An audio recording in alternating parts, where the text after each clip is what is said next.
In the process, between this were true.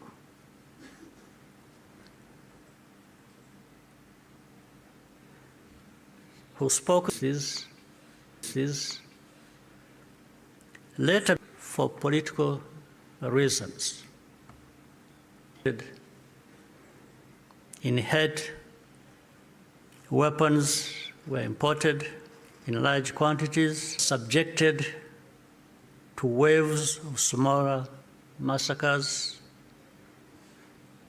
meant to know, such as 1993, a commission led by Jean Crabonnier investigated these atrocities. After documenting mass graves and the involvement of state authorities, they concluded that a genocide was being prepared. In the same year, the UN Special Rapporteur, Bakri Weli Ndiaye, warned that organized propaganda portraying the Tutsis as enemies was spreading openly, helping prepare the population for mass violence. In January 1994, the Command of United Nations Mission in Rwanda sent a fax back to headquarters in New York with detailed intelligence that Interahamwe were stockpiling weapons and compiling lists of Tutsis to be killed. He was then ordered to share the information with the very government which was preparing the genocide and to take no further action. And sadly, the reaction today is no different here in our region. And you can see it right. The nature of the crime was immediately obvious. All Tutsis were safe. That horrific reality only underscores the humanity and the courage of the Rwandans who took risk to provide hiding places for their fellow citizens. The reaction of the international community was to evacuate foreigners and withdraw most peacekeepers. At Eto, Kichikiro, when the peacekeepers withdrew, thousands of desperate Tutsi were left to die. Such scenes were repeated across the country. If these forces had instead been supported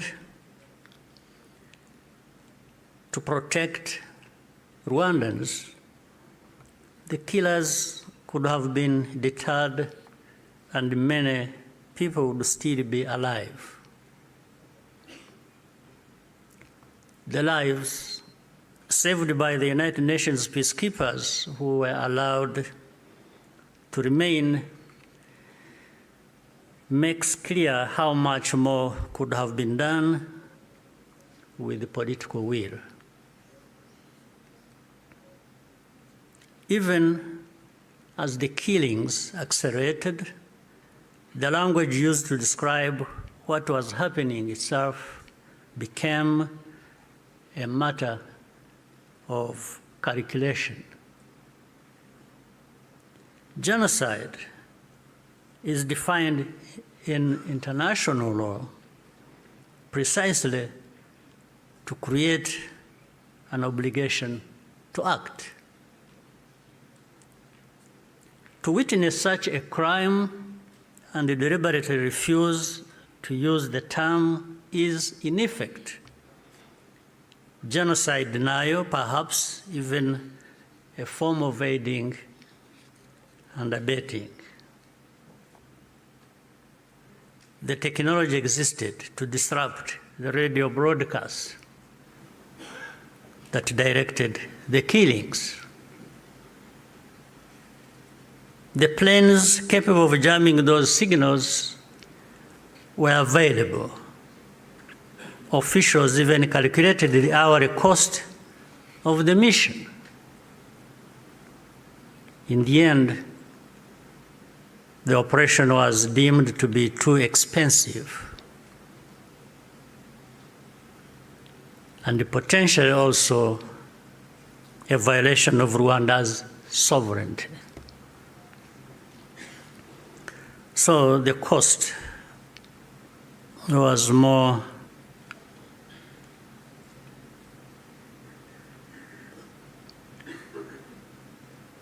it became too expensive. It was more expensive,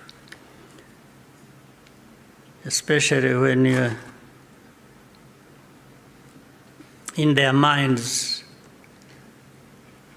those lives are really worthless.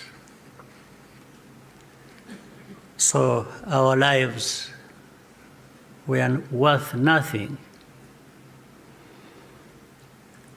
That's fine. For Rwandans, the lessons have been brutal.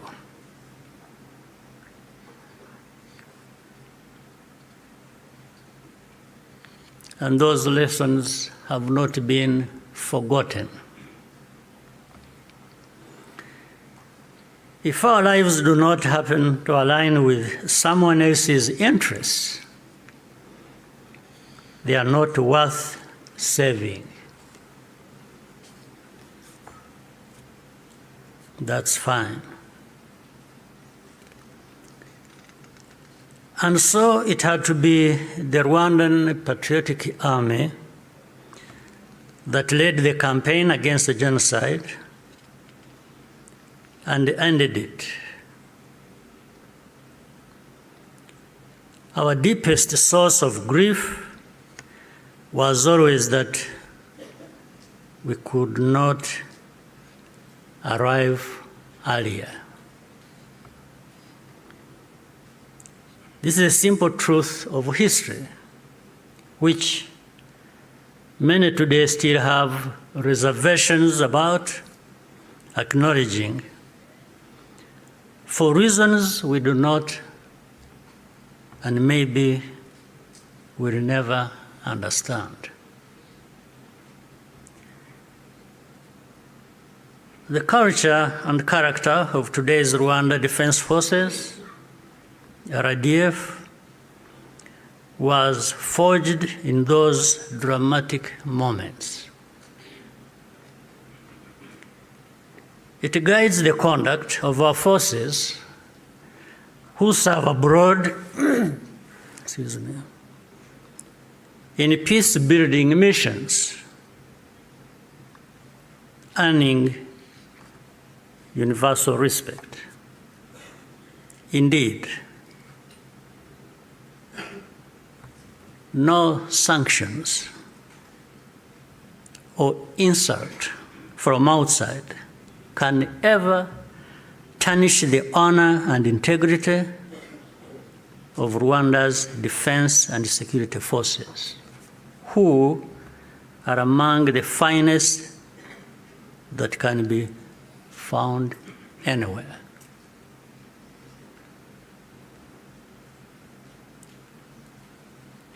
I look forward to raising this matter of sanctions at the highest level to understand the basis for such an injustice.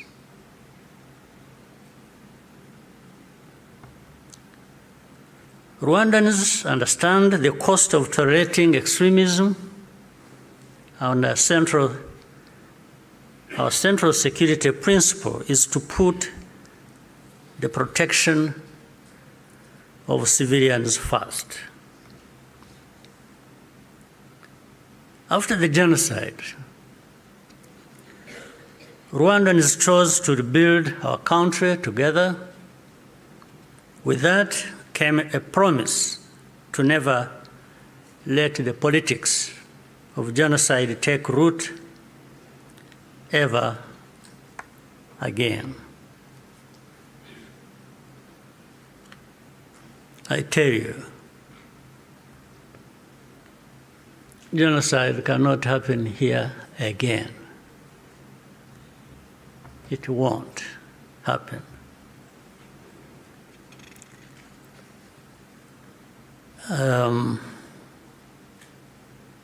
Even with those noises you hear in the region of people gathering from Europe, from wherever, and meeting in Kinshasa and bringing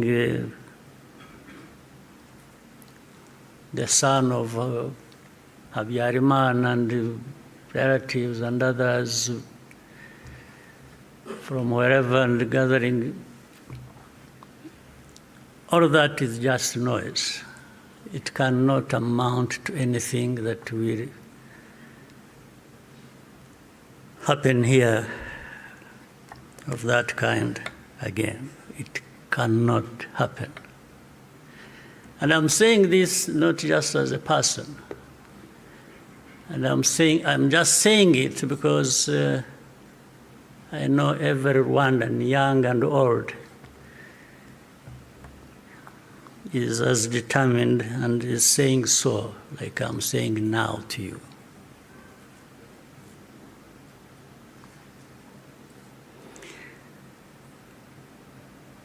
Along the way, Rwandans faced constant criticism and many attempts to twist our history.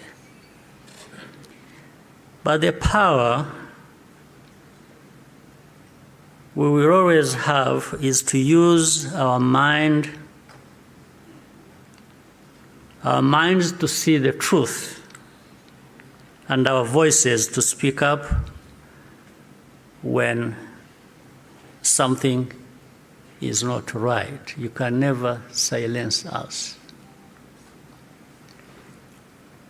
in whatever form.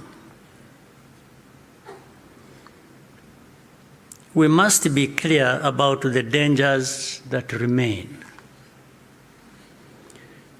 When the genocidal government collapsed in July 1994, along with them, inside the camps they organized into what is now known as FDLR and launched a sustained cross-border insurgency against Rwanda, claiming tens of thousands more lives. This was the period known as the Abacengezi insurgency, and the western border was only fully secured by the end of the 1990s through the combined efforts of our army and the brave residents of those areas. And since then, our defensive measures have been aimed at ensuring that such attacks can never again be made across our borders. This is not a problem that should be left to Rwanda alone. Doing so only rewards those behind the threats, while Rwanda is penalized for standing up for itself. Imagine a farmer whose field catches fire. At first, the flames are small. A few neighbors think it does not concern them.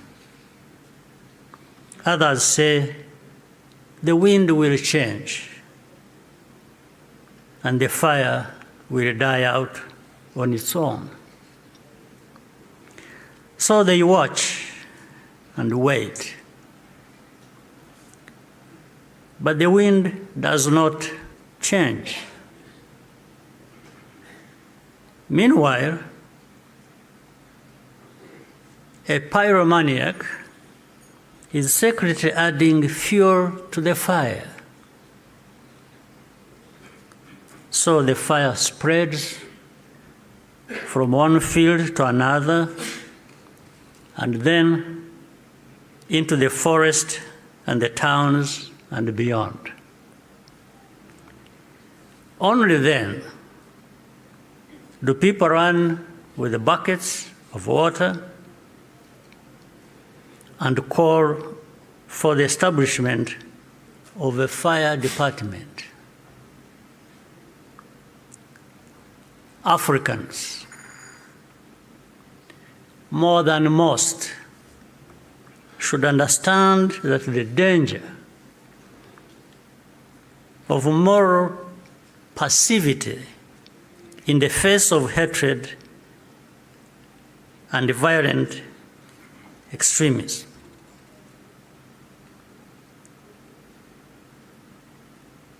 We should understand that danger, especially in the face of hatred and violent extremism. Africans, more than most, we must be reminded by all this history.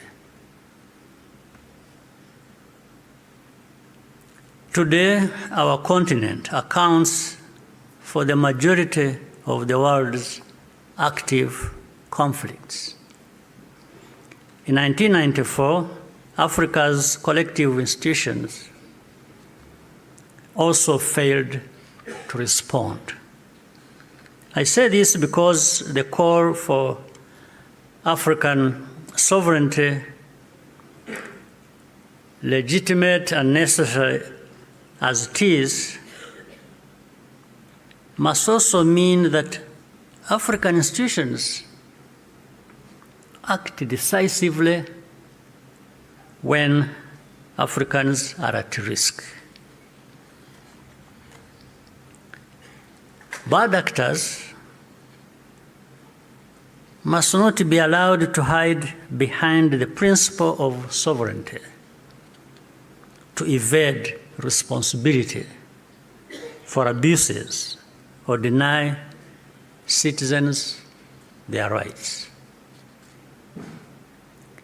We cannot afford to repeat the mistakes of the past. Genocide ideology is still spreading in our region. Left unchecked, it has the power to take us all backwards again. There are those who claim that Rwanda exaggerates,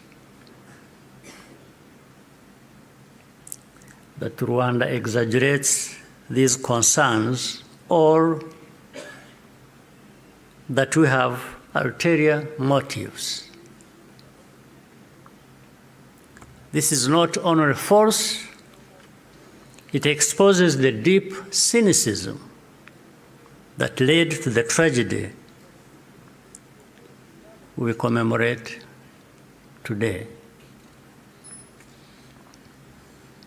What sustains Rwanda today is the unity of Rwandans and the convictions that, like all people, we have the right to live in safety and dignity and at peace with all our neighbors.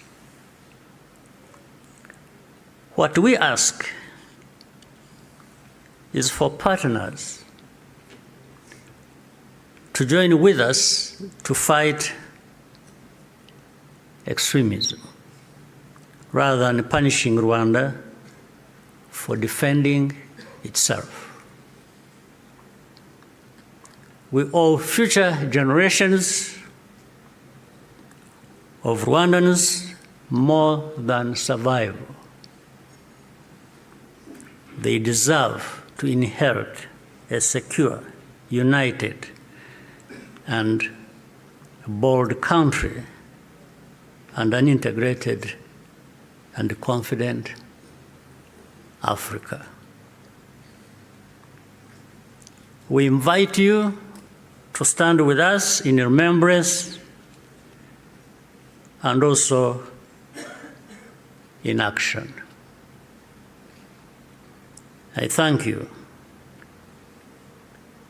for your patience and kind attention. Murakoze cyane.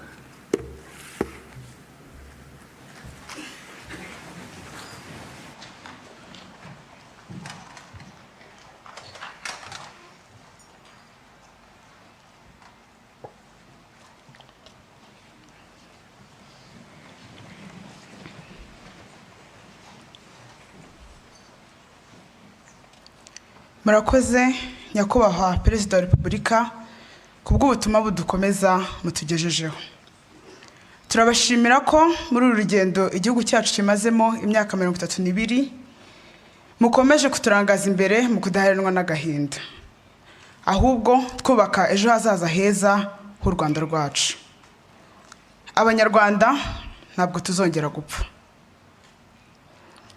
Nyakubahwa Perezida wa Repubulika na Madame banyacyubahiro mwese muteraniye hano, Banyarwanda nshuti z'u Rwanda, gahunda yari duteranije hano yo gutangiza icyumweru cy'icyunamo n'iminsi 100 yo kwibuka abacu bishwe muri Genocide yakorewe Abatutsi irarangiye. Turabashimiye. Dusoza twagira ngo kandi tubamenyeshe ko uyu mugoroba hari urugendo rwo kwibuka, walk to remember, ruri butangirire ku karere ka Gasabo, rugasorezwa kuri BK Arena ahaza kubera umugoroba wo kwibuka night vigil. Murakoze, dukomeze kwibuka twiyubaka. Mumfashe duherekeze nyakubahwa Perezida wa Repubulika na Madame. The 32nd Commemoration reminds us of a painful history we must never forget. We honor the lives lost during the genocide against the Tutsi, and we come together in remembrance. To the survivors, your strength and resilience continue to inspire us. The courage you showed in rebuilding your lives and moving forward is a light for future generations. As Rwandans, especially the youth, we have the responsibility to protect our history, stand against genocide denial, and continue building unity.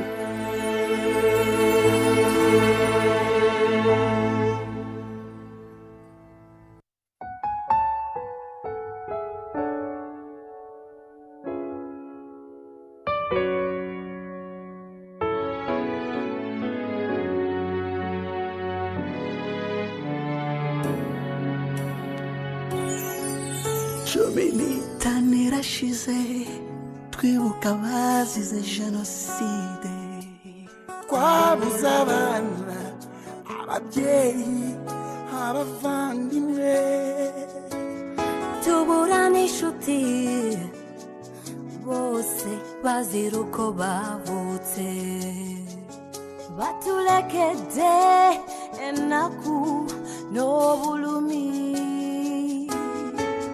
bamulekwa nebana mwandu, Katonda abawe emirembe mu bujuvu. Twarakanzwe n'ubwicanyi, twakiriwe ikiremwa muntu, tuzogwanya